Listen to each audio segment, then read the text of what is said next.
All right, what's up, folks? Welcome back to the Carson Wagner Show.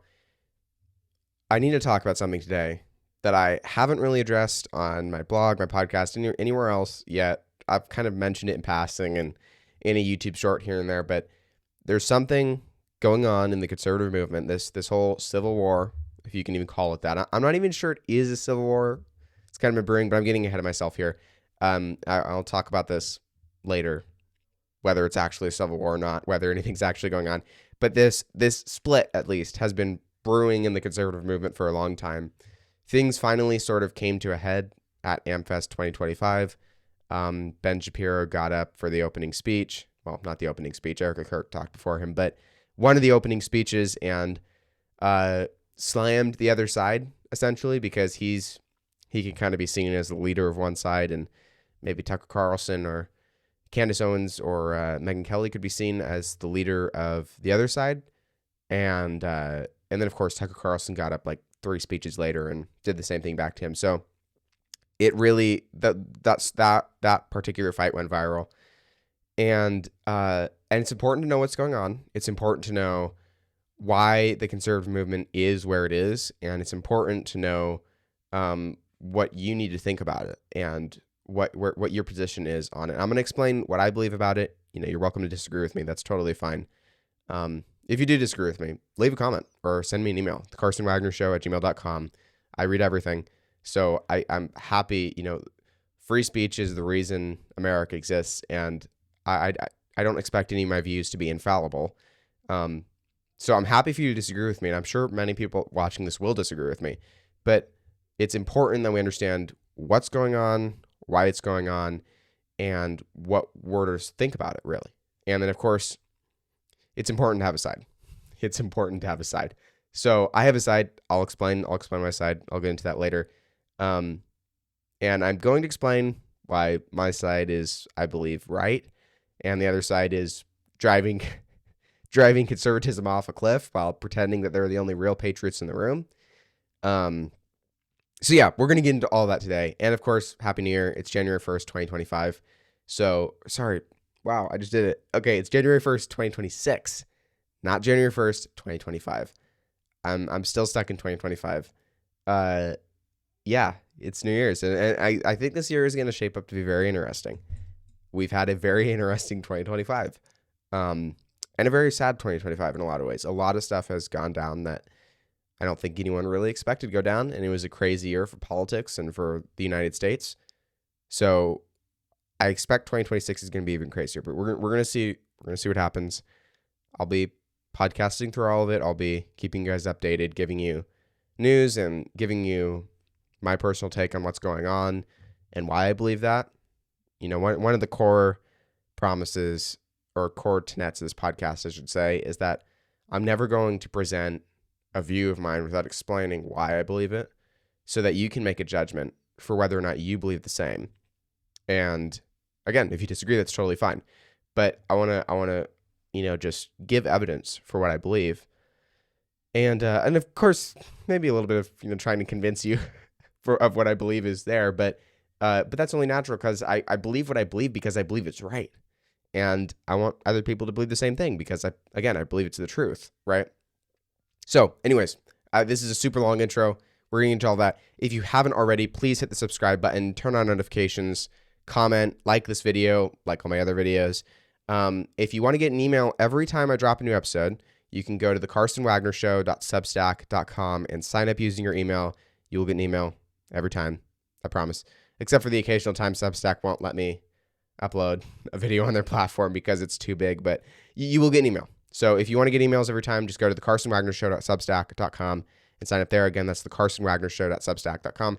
If you want to contact me for any reason, if you've got a takedown request, or if you think I'm being unfair to something, or you have a criticism, a comment, a question, future episode suggestions, you can email me at thecarsonwagnershow@gmail.com. Again, that is thecarsonwagnershow@gmail.com. Or you can just comment down below. Whether you're on Substack, YouTube, Spotify, I will see it and I will respond. So with all that out of the way, let's get into the episode.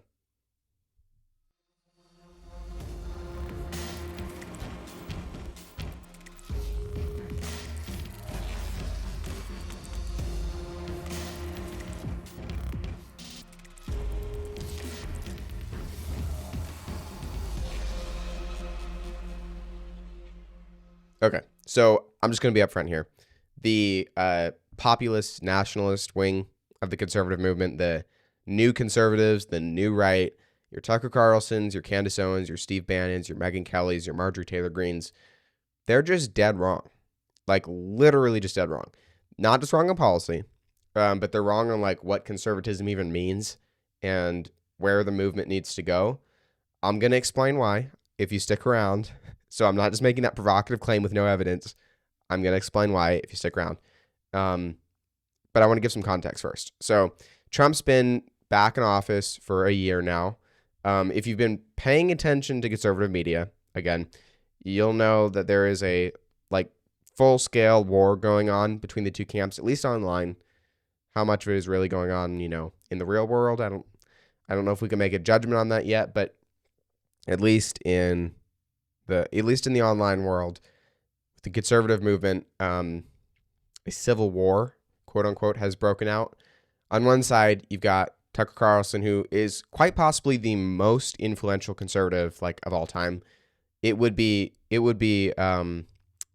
accurate to say that the Tucker Carlson show is the conservative movement. It is so widely respected and so widely listened to by both sides on this civil war. And it's like, it is, if the conservative movement is a battleship, the Tucker Carlson show is the masthead. It's, on a battleship, they would have the big lion's heads, or like the mermaid at the prow. I think that's what you call it, the prow. I'm not 100% sure. Boat people, correct me in the comments if I'm wrong. But the Tucker Carlson show is, the masthead, the flag, the whatever the thing is you stick on the prow. That's like a lion's head or a mermaid. It is accurate to say that it is leading the conservative movement, and in a way, it is the conservative movement. Even a lot of liberals listen to the Tucker Carlson show, which is really crazy, but he's just that popular and he's that influential. He's very charismatic, very funny, very enjoyable to listen to, actually. His journalistic integrity is another thing, but that's kind of who's leading the populist nationalist wing. You got Candace Owens in there too. Candace Owens is like, if she wasn't relevant to this discussion, I would be very hesitant to even bring up her name, because bringing up her name in a way is like platforming her and making her seem bigger and more important than she is, which is the last thing she needs, because she is just a clickbait chasing, as Ben Shapiro would put it, grifter. She literally does nothing but makes these ridiculous videos. Like for the last, I don't even know what it's been. It's been like 3.5 months or so since Charlie died. And all of her videos since then, all of the content she's put out has been promoting these radical, wild conspiracy theories. And trust me, I am no stranger to conspiracy theories. Like, I am very happy to listen to, conspiracy theories and judge them and be like, give them a fair trial. Okay, I don't believe Lee Harvey Oswald killed John F. Kennedy. I think that's ridiculous. There was a lot of fishy stuff with 9/11, okay? I think there is serious reason to believe that UFOs exist, and they're here, and something's going on. And by the way, it's not just me who shares that view. Congress shares that view. Tons of reputable people share that view, but that's a topic for another episode. The point is that I'm no stranger to conspiracy theories, and I'm very happy to give a conspiracy theory a fair trial, because I know that the term conspiracy theory is used by the left as a label. They put on right-wing people who are just seeking the truth, because they don't want them to find out whatever horrible thing they just did. Okay, so I recognize that, and I still look at Candace Owens' thing, and I go, this is nuts. Because she doesn't believe Tyler Robinson killed Charlie Kirk, which is crazy, because Tyler Robinson obviously killed Charlie Kirk. They got his fingerprints on the gun. They got a confession from him. His family turned him in. He's not even trying to defend himself. He literally sits in court smirking all the time, okay? But again, topic for another episode. So she's just spreading these wild conspiracy theories about how Israel is behind Charlie Kirk's assassination. Turning Point and Erica Kirk is behind Charlie Kirk's assassination, which is just nuts. Like, what? The widow killed him? The widow and his own organization that he built and he was in complete control of killed him? Yeah, that makes total sense. Okay. She said yeah, Israel turning point. She said Egypt was behind Charlie Kirk's assassination, I believe, and France and maybe the Trump administration. She's just spreading crazy stuff. She is continually insinuating that the FBI is not doing their jobs. She's continually insinuating that the investigation is full of holes. Take it from me, the investigation is not full of holes. And let me just go on the record right now and say that it is quite possibly, it is unbelievably stupid to talk about this yet. And I'm going to explain why. I'm going to explain why I haven't put out any episodes on the Charlie Kirk thing yet. And I haven't really written anything on the Charlie Kirk thing yet. The reason is that it's only 3.5 months later. We don't know anything yet. The trial hasn't even begun. The majority of the evidence that would either implicate or exonerate Tyler Robinson has not been released to the public. So we simply don't know enough to make any sort of rational judgment. But Candace Owens has been over here for the past 3.5 months, and she's not the only one. Many other small-time contributors online or commentators online have been doing the same thing, acting like they have all the evidence and they know what's going on for sure and pointing out all these holes when they're working with 5% of the data. You can't do that. If you're going to be an honest journalist, and I love, so Ben Shapiro in his AmFest 2025 speech said that if you have a platform, like this podcast, or obviously my podcast's not very big, but like him, I believe he has like 7 million subscribers on YouTube or I think it might be closer to 8 million, whatever it is. He has a massive platform, and so does Tucker Carlson, so does Candace Owens, and so do others. And he said, if you have a platform that big, and if you have a platform at all, I would argue, you have a responsibility, especially when you're a talking head, you have a responsibility to deliver the truth and nothing but the truth to the people who listen to you 100% of the time across the board. And if you are not doing your absolute best to maintain that standard of truth and journalistic integrity, you don't deserve to have a platform. I'm sorry, but that's just true. You don't deserve to have a platform.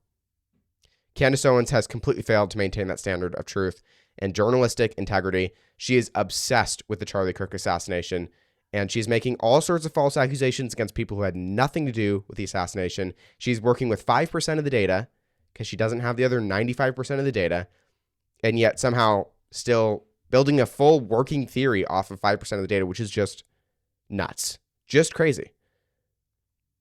So she's doing this all for clickbait. She's doing it all for views, and it's working.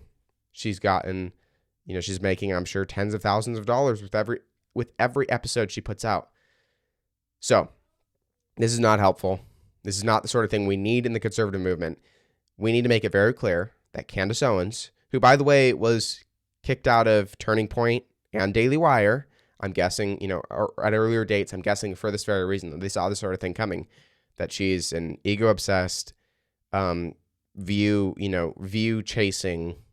influencer. She's not an honest political commentator. She doesn't care about the truth. She doesn't care about journalism. She doesn't care about integrity. She just cares about getting views and gaining subscribers, which is an absolutely fatal trap to fall into. And maybe she wasn't like that at the beginning. I don't know her very well from the beginning. I know her now. I know what she's like now, but I don't know what she's like very well at the beginning. I'm guessing it was something similar because Turning Point and Daily Wire got rid of her. It's got to be for similar reasons. I'm guessing they saw all this coming. Again, I'm not 100% sure, and I'm not going to speak on that because I don't really have any evidence to back up any of my claims. But I know what she's like now, and she is as Ben would put it, a fraud and a grifter. She has shown her true colors, and we need to make it clear that she is not part of the conservative movement. All conservatives need to boycott her podcast. She is just absolutely worthless when it comes to any sort of actual honest political or cultural commentary or journalism. So that's Candace Owens. And that's why I've mentioned her as little as I possibly can on the podcast and on my blog, because the last thing she needs is more platforming. The last thing she needs is people treating her like she's actually a big deal and like she's important. She isn't. She's just literally just an Instagram influencer. I don't know if she's actually on Instagram or not. I'm guessing she is, but you get my point. She is an influencer chasing likes and views and subscribers. So that's Candace Owens. And then some other people on that side. You got Megyn Kelly and Steve Bannon and Nick Fuentes and Marjorie Taylor Greene, who I guess is no longer in Congress. I don't actually know when she officially leaves Congress, sometime this month. But anyways, that's kind of that side. They are the populist, nationalist crowd. They think that Trump has betrayed them in a way, that they see Trump's actions after his election as somewhat of a betrayal because he's not extreme enough and because he's been working with tech leaders and people from the biggest CEOs in the United States, really, from big tech to big pharma to big ag and other big company leaders, corporation leaders in the U.S. by expanding legal immigration for skilled workers, and then by, God forbid, actually governing the nation instead of just performing for the cameras. On the other side, so that's one side of the conservative rift. On the other side, we've got Ben Shapiro, Michael Knowles, Matt Walsh, really the rest of the Daily Wire crew, pretty much all of Turning Point and the contributors to Turning Point like Alex Clark and Turning Point Leadership. Blaze TV, which, by the way, Blaze TV is an excellent resource. Not sponsored. Maybe in the future. But if you're interested, go check out Blaze TV. They're awesome. Blaze crowd, a lot of the old guard of the conservative movement, and frankly, the people who actually understand policy and economics and how the world works rather than just emotional vibes and grievance politics, which seems to be how the other side is operating. And here's my hot take on it. The fact that the populist wing, the Tucker, Candace, Megyn, Steve, Nick crowd, is super mad at Trump right now tells you everything you need to know about how unserious they actually are. Because Trump, though perhaps he hasn't done as much as we would wish he did, again, he's a politician and he's not really a principled conservative. He's kind of like an opportunist who saw an opportunity to run for president of the United States and took it. I think he's kind of ego obsessed, to be honest. But he's not a principled conservative, so we can't expect him to do all this crazy awesome stuff that we want him to do and go full throttle. But he has done an amazing job. He's being effective. He's actually implementing a ton of incredible conservative policies that are working. He's growing the economy. The stock market is booming. He is securing the border. He is kicking illegals out. And he's defending us from all sorts of foreign enemies. And I should say enemies, foreign and domestic. But because he's not doing it with the aesthetic purity that they demand, they're throwing tantrums. Because that seems to be the biggest defining factor of this populist nationalist crowd. They're super emotional. Okay, they're super emotional. So Ben Shapiro, I did a YouTube short on this. You can go watch it on my YouTube channel, youtube.com/@CarsonWagner. Ben Shapiro got up and gave his AmFest 2025 speech. And Candace Owens called him a miserable imp. Megyn Kelly said their friendship was over. Steve Bannon called him a cancer. And I'm sure a bunch of other people called him a bunch of names. When Charlie Kirk got killed, Ben Shapiro, I was actually listening live to Ben Shapiro, as we were driving home from the gym, I remember. And we had seen on the TVs of the gym that Charlie Kirk had died on September 10th. And me and my dad were listening to Ben Shapiro live. He started a live feed right after it happened, and he was talking about it. And he said, I'm going to call Tucker Carlson. I'm going to say, we need to make it up. This is a uniting moment for the conservative movement. We need to be friends again. We need to work things out, and we need to bring the movement together. And he did. And then Tucker kind of ruined all that by bringing Nick Fuentes on his show. And Ben said, okay, that's a step too far. And reparations cannot be made after that point. So the side, the Daily Wire crew side, the Turning Point side, Blaze TV side, all of those, the old guard of the conservative movement, they're willing to bridge the gap and come over and, try to, they're not defriending people and being super rude and nasty for no reason. But the new guard is. They're calling each other all sorts of names. Not calling each other. They're calling the other side all sorts of names. They're mocking people. And And now it's intensified to the point where both sides are doing that because the rift is really deep. But I just want to point out that the old guard was never doing that to begin with, and the new guard has been doing that the whole time. Yeah, they're kind of the party of emotional tantrums. Like Megyn Kelly just totally unfriended Ben Shapiro because he got up at Amfest and said his opinions. That sounds an awful. I gotta say that sounds an awful lot like the left. Like, why would you just stop being friends with somebody because they exercise their right to free speech and they have different policy ideas than you? The level of immaturity that displays? Like, I can see being friends with a liberal political commentator. It wouldn't be a close friendship, and it would be one where every time I saw him, I'd be like, hey, so let's talk about the border or abortion or whatever it is. And I'd try to get him to come over to my side.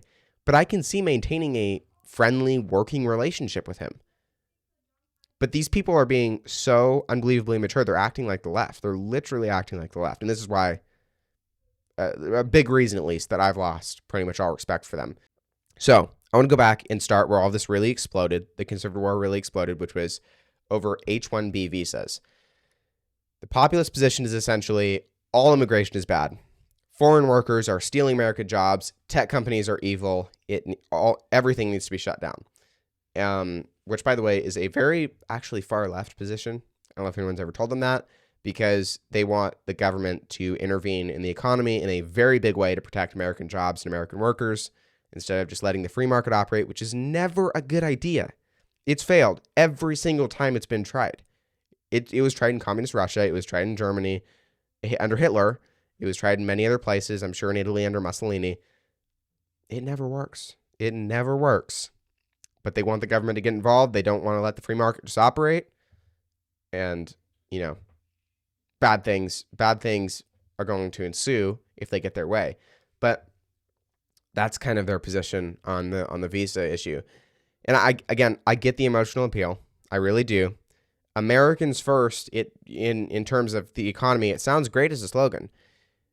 Problem is that slogans aren't policy and feelings aren't economics. Here's the reality that Ben Shapiro has been trying to explain to people.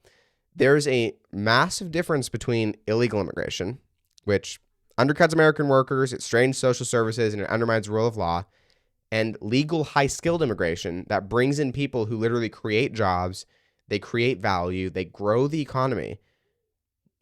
When Google brings in a world-class AI researcher from India, they're not replacing an American worker. That researcher is going to work on cutting-edge technology that keeps America competitive with China.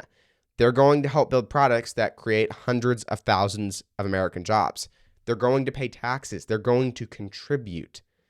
But the populist wing can't just distinguish between that and illegal border crossings because they have reduced all immigration to just a simplistic narrative of foreigners taking our stuff, and therefore we don't like foreigners. I love foreigners. I'm very happy to have Muslims here. I'm very happy to have Chinese people here. I'm happy to have Indian people here. I'm happy to have literally anyone here who wants to come, but they need to, first off, swear allegiance to the United States of America and the flag for which it stands, the Constitution, and the Republic.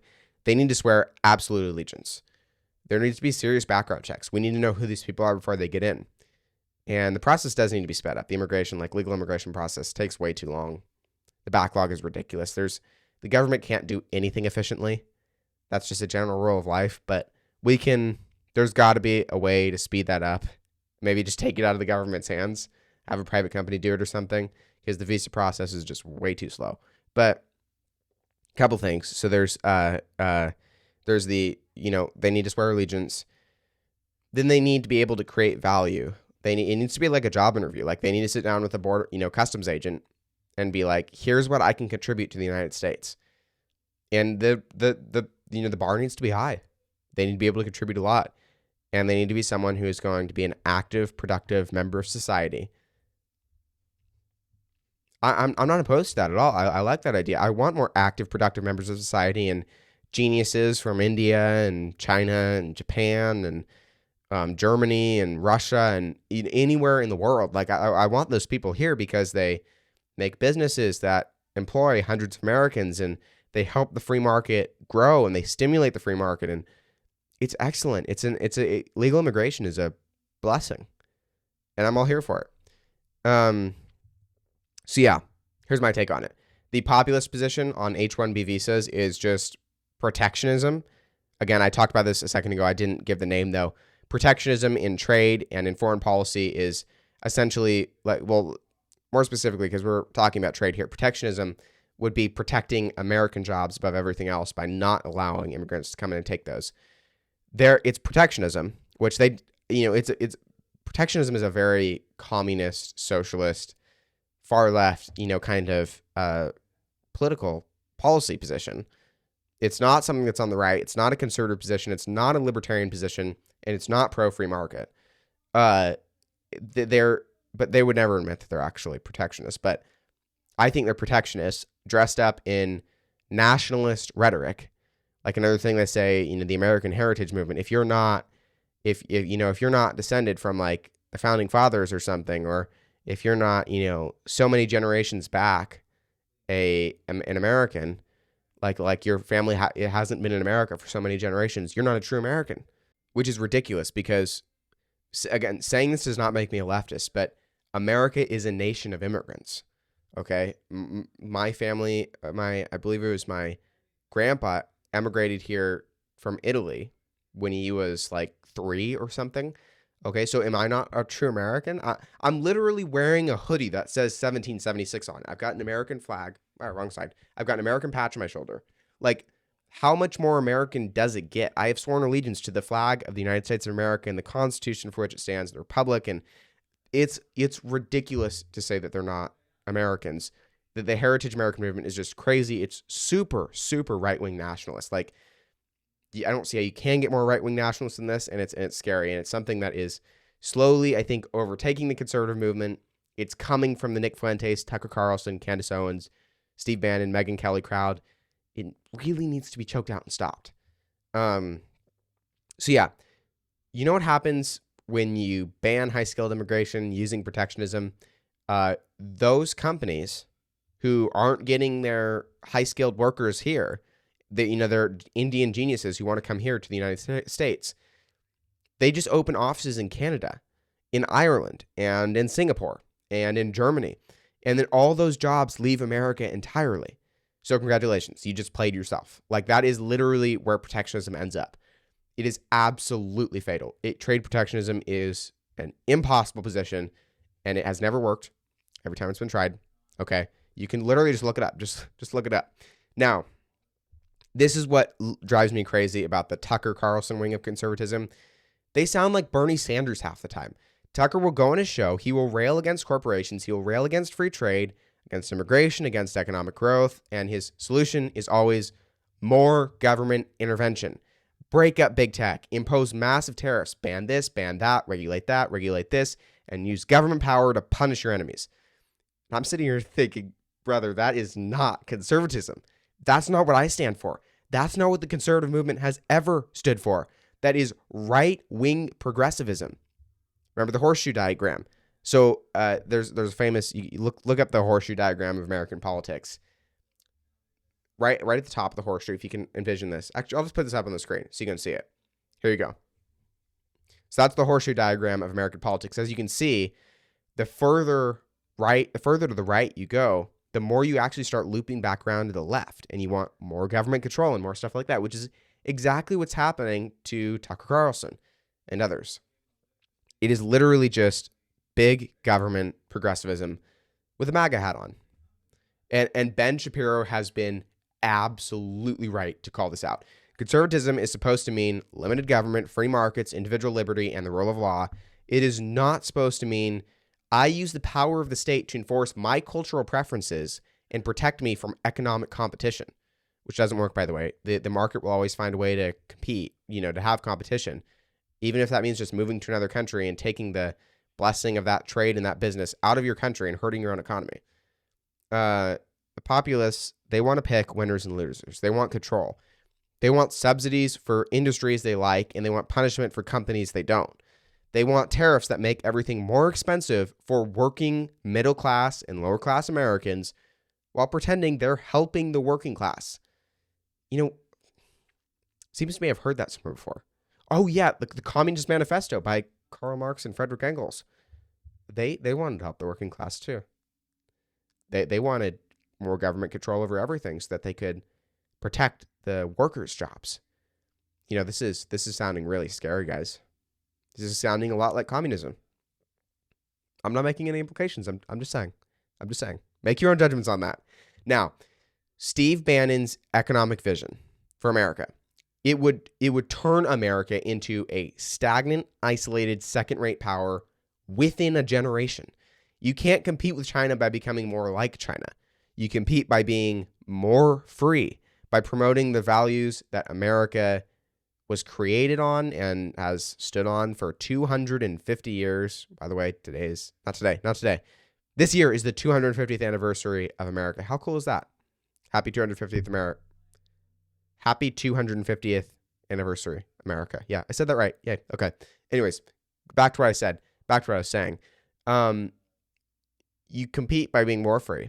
You compete by promoting the values that made America great in the first place, more innovative and more dynamic, not by building walls around your economy and hoping that protects you. That's just not how economics works, and everybody knows that. Has he never read Thomas Sowell or Morgan Freeman or anybody? I fail to struggle how these people can be so intelligent and yet have such dumb positions that they hold so stubbornly at the same time. It's just crazy. And it feels like you're dealing with a leftist. Now, let's talk about the nastiest part of this, which is the accusations flying back and forth about who's a grifter and who's not a grifter. Candace Owens spent months after leaving Daily Wire implying that Ben Shapiro and the company are funded by shadowy interests, quote unquote, that they're controlled opposition, that they're not really America first because they believe in free market economics. And look, I'm just going to say this. This is psychological projection. You know who's grifting? The people who built their entire brand on outrage and clickbait, who say increasingly extreme things just to get views and likes, Candace, who pivot to whatever position gives them the most attention, completely regardless of journalistic integrity, the truth, consistency, principle, or any other thing that is good, true, beautiful, or noble. Candace went from being a liberal to being a conservative to being whatever the heck she is now, just an influencer, some sort of centrist influencer who will go with whatever side makes her the most popular, apparently just based on whatever her audience is. Tucker's evolution from bow tie wearing free market conservative to populist nationalist right-wing psycho happened to coincide with when that became more profitable for him. That's interesting. Because what you have to understand about being in the political sphere, about being an influencer, a YouTuber, podcaster, blogger, any sort of media, personality, is that your much like a politician, your brand really relies on outrage. So there's a healthy balance of what you need to do to attract your audience and to still maintain, integrity. And a lot of people fail at this because they realize that if they can say the most wild, outlandish things that are the most interesting, people will start to listen to them. This is why people listen to crazy conspiracy theorists and white nationalists and insane people on YouTube and on Spotify and whatnot. But you don't actually, you don't need to do that if your goal, like my goal, is to inform people about the political sphere and give them the ability to make judgments for themselves because they are free human beings and free Americans who can use their own logical faculties and their faculties of reason to just make their own decision about stuff. Like, this is what conservatism is about. I gave you the facts, and this is what journalism is about. Excellent book on journalism, by the way, American Muckraker by James O'Keefe, if you're interested in journalism at all. But he talks about this in the book. What journalism is about just presenting the cold, hard facts to somebody and then letting them make their own judgment. And being a talking head or being a media personality or being a, political commentator is much in the same realm. You give people the facts and you give them your own opinion, your own well-informed take, and then they make the judgment for themselves. But that should be the goal of every political commentator and every journalist and everybody. But it's not, because people realize if they can make their YouTube titles, insane, outlandish things, the whole point of clickbait, people will click on their videos more and they'll get more views and more likes. And if they can say crazy things in the episode with no proof to back any of it up, they'll get more views and more likes. They'll say that they were visited by UFOs, or they'll talk about just, Charlie Kirk wasn't killed by Tyler Robinson, and people are curious about that stuff, and people want to figure it out, and that's exciting and that's fun, and they click on it, and then they listen to an hour straight of Candace Owens refusing to give a single piece of evidence, but making tons of insane, wacky claims about Tyler Robinson or Charlie Kirk or Erica Kirk or Turning Point or Egypt or Israel or France or the Trump administration or whatever it is. And people like that stuff. It's just entertainment. And that's the point where you're no longer honest. If your content has become entertainment and not information based, then you're not honest anymore. You sold your soul to the entertainment. Something I hope will never happen with my podcast, and something I try to keep from happening. So, and then of course you got Tucker Carlson refusing to condemn Candace Owens and others for doing that. So to sum this up, the people accusing Daily Wire of being grifters are the ones who change their positions based on what gets engagement. And while Daily Wire is just getting attacked precisely because they won't abandon their principles for populist applause, which I think is very honorable and very noble. And they promote free speech. Ben has said many times, I have no problem with Tucker Carlson inviting like Nick Fuentes on his show, but it shouldn't receive any support from the conservative movement because Nick Fuentes is a dirtbag. So like they're pro free speech. They don't want anybody canceled. They don't want anybody shut down. But where nationalism, right-wing populism mixed in with a special, little sprinkle of protectionism, where that leads. That leads to communism. That leads to cancel culture, and that leads to the eradication of free speech. That's just the normal path it goes down, because if you want more government control over one area of life, you're going to continue. The government is a monster that's just going to keep on growing if it's left unchecked. If you let it have a tyrannical amount of control over trade, before long, you're going to see a tyrannical amount of control over people's free speech and their opinions and the media. And this is just how it works. This is how the American government has become the behemoth that it's become, literally because of people like this. I'm guessing starting with, FDR or whoever it was that really, really expanded the state, like to a level it should have never gotten, to a size it should have never gotten. So there's that. But here is probably where populism, their brand of populism at least, gets them most dangerous: foreign policy. Tucker's position on Ukraine has been essentially, who cares? It's not our problem. Same with Israel, same with Taiwan. The populist nationalist position is that America should just retreat from the world stage, bring everyone home, and hope that China and Russia and Iran just sort of leave us alone, I guess. This is insane. This is how you end up with World War III. Ben Shapiro, the rest of the Daily Wire crew, Blaze TV, Turning Point USA, all the other political commentators on my side, they understand something that populists refuse to acknowledge. American strength prevents war. American weakness invites it. You know what? When wars happen, when adversaries only start wars when they think or they know that America won't respond. When they think that we're divided, we're weak, we're distracted, or we are isolationist. The isolationism movement is essentially this. It's, we should totally pull back from the world, close ourselves off, and not have any contact really with the outside world outside of some very little immigration. And it's usually, immigration of our people leaving and not people coming in.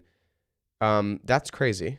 And I would just like to point out that all of the big isolationist voices in the 20th century were like Nazi spies and spies straight from the Kremlin who were trying to spread propaganda and keep America out of the world because America is the only thing stopping tyrants from taking over the entire world.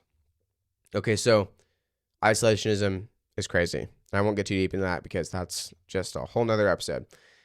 But the populists, they want to gut defense spending. They want to abandon our allies. They want to pretend that we can just focus on America while the rest of the world burns down around us. And then they'll be shocked, absolutely shocked, when that global instability leads to conflict that costs way more American lives and treasure than just maintaining deterrence and scaring everyone else into submission would have. Like Ronald Reagan said, the way to do this is peace through strength, not peace through retreating. Tucker Carlson's foreign policy instincts are completely indistinguishable from the far left's. That should tell you something about whether he is actually thinking strategically or he's just being contrarian for attention and because he feels like it, I guess. I don't really know what his motivation is, and it kind of scares me sometimes, like the way he treats stuff. They are obsessed. This side is obsessed with Israel. Everything is Israel's fault. They're anti-Semitic. They are anti-Semitic. And they say, oh, it's just a foreign policy position. It's just a political position. Oh, we're just concerned about all the money that we're giving Israel and stuff. Tell me this. If you're concerned about the money that people are giving, that we're giving Israel, if that's your only concern about, the United States supporting Israel, then why are you not worried about Ukraine? Because we're giving 115% more money to Ukraine than we are to Israel. So why are they not freaking out about Ukraine? They don't even care about Ukraine. They never mention it. Their whole thing is just Israel. It feels like you're dealing with a monomaniac who is obsessed with Israel, it's anti-Semitic. I'm just gonna say it. It's anti-Semitic. They sound like Hitler. It's just true. I wish that wasn't true. To be clear, I like Tucker Carlson. I think he probably is a real Christian, and I enjoy him, man. Like, watching the guy speak is really fun. He's really charismatic, very interesting. But he has totally abandoned any idea of journalistic integrity. And I have a platform for this. I have a platform on YouTube and on Substack and Spotify and Apple Podcasts. And because of that, I'm calling it out. And I'm trying to give you guys what I believe is the right way to look at this. So next up, the big tech regulation hypocrisy. The populists completely lose me in their approach to big tech. Yes, big tech has problems. There are legitimate concerns about censorship, about monopolistic practices, and the outsized influences of Silicon Valley. But the populist solution is always the same. More government power, break them up, regulate them as utilities, use antitrust action, punish them. And it's like, guys, you claim to be conservatives, but you're sounding a whole lot like communists. You claim to distrust government power, but your solution to corporate power you don't like is to give the government more power to control speech and commerce. How does that make sense? The Daily Wire position, which is actually consistent with conservative principles, is that we should have neutrality in the public square. We should enforce existing laws, but we shouldn't create massive new regulatory structures enforced by the deep state, the fourth wing of government, that will inevitably be captured and used against us eventually. The populist right's position on big tech and on tech regulation is going to create the exact authoritarian government apparatus that they claim to oppose. When Democrats inevitably control that apparatus, they'll use it to crush conservative speech. But Tucker and Candace will have moved on to their next outrage by then. And same with the others. And finally, here's what really exposes the populist wing as completely unserious. Their response to Trump actually governing. Trump came back into office in January 2025. Since then, he has secured the border. He has severely reduced illegal immigration, deported tens of millions of illegal immigrants. The economy is booming. The S&P 500 is on its 8th month in the green. It's doing great. He has reduced regulatory burden on American companies. He has appointed conservative judges who are getting things done. The Supreme Court is awesome right now. He has strengthened America's position globally. Everybody is terrified of us, and you know what? The world is quiet and peaceful. He has made the government more efficient, far more efficient than it ever used to be. He has increased American energy production to new all-time highs. By any objective conservative measure, it has been a very successful year. 2025 has been great. But because Trump has also worked with Elon Musk and the tech leaders, he expanded legal high-skilled immigration, not imposed economy-destroying tariffs on everything, and governed pragmatically instead of ideologically, The populist wing is calling it a betrayal. Think about what that tells you.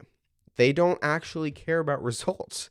They care about aesthetic. They care about performance. They want Trump to be as angry and combative as they are, and they want Trump to hate Israel as much as they do, regardless of whether it's effective or not.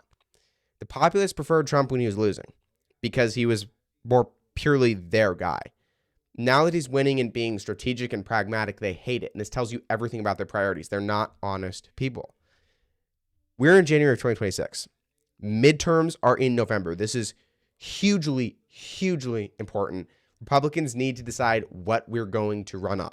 The populist wing wants to run on grievance, on isolation, on protectionism, on culture war, red meat, and on attacking the Republican establishment almost as much as Democrats. The Shapiro wing, the old guard, wants to run on actual accomplishments. They want to run on economic growth, border security, energy independence, conservative judges, and effective governance. One of these, folks, is a winning message. The other is complete political suicide. You know what suburban swing voters don't want? They don't want Nick Fuentes' white nationalist, pro-Hitler energy. Nick Fuentes has actually praised Stalin before. I'm not joking.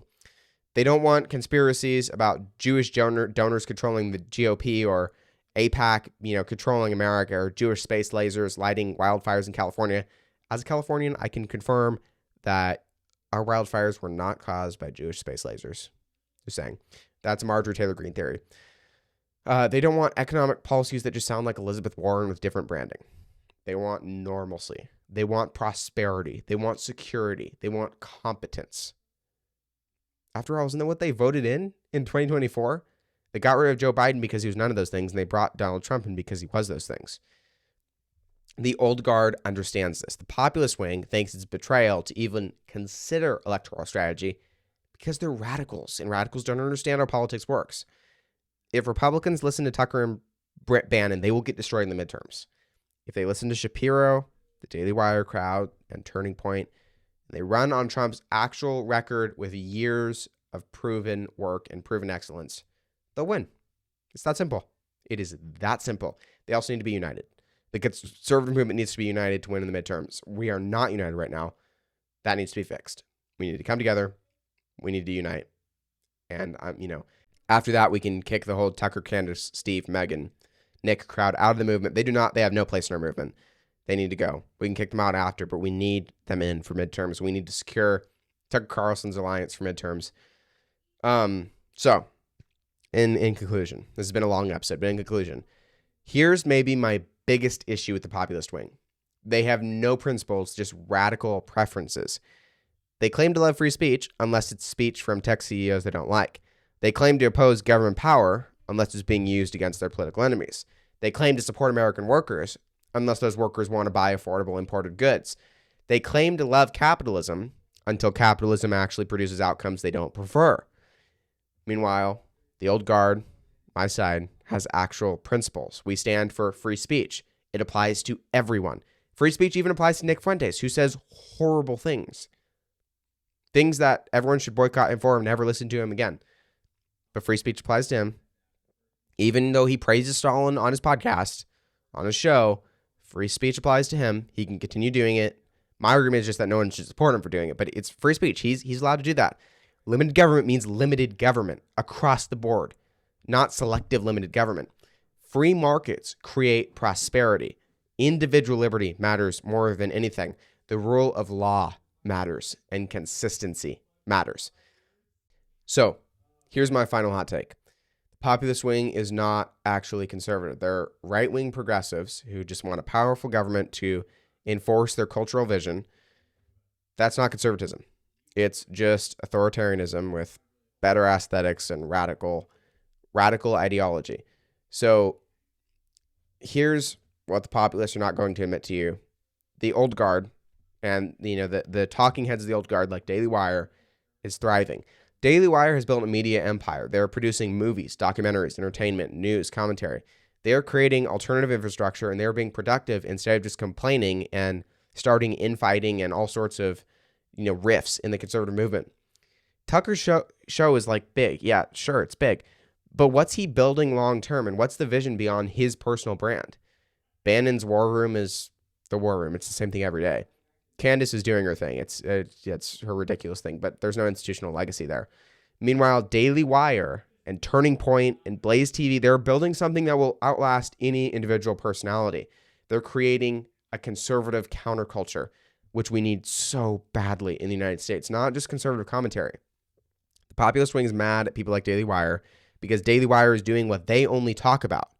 They're busy just asking questions. Daily Wire is getting the answers. Daily Wire is literally building alternative institutions that don't depend on establishment gatekeepers. But because Daily Wire won't compromise their principles for radical populist applause, they get attacked. So here's the bottom line as we move through 2026. Conservatism needs to decide if it's a coherent philosophy based on limited government, free markets, individual liberty, and traditional values, or if it's just right-wing populism based on whatever makes us feel good and sticks it to our enemies. If it's the former, Ben Shapiro and Daily Wire are right.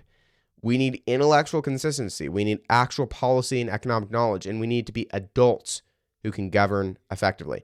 If it's the latter, Tucker and Candace and Bannon are your guys. But don't be surprised when that leads to electoral losses, policy failures, and a conservatism that's indistinguishable from left-wing authoritarianism with different targets. I know which side I'm on. I'm on the old guard side. I am a traditional conservative. I'm on the side that understands economics. I'm on the side that has principles beyond outrage. I'm on the side that is able to be mature and still be friends with people who hate us. I'm on the side who wants to actually win and govern and build conservative culture that will last forever, not just perform for the cameras like Candace Owens is doing. So, this is a long episode. This has been a long episode. That's why I'm with Ben Shapiro and the conservative alt guard on this one. And if you actually care about conservative principles instead of just conservative aesthetics, you should be too. I'm Carlson Wagner. That's my take on the conservative civil war. Let me know if you disagree. It's totally fine if you disagree.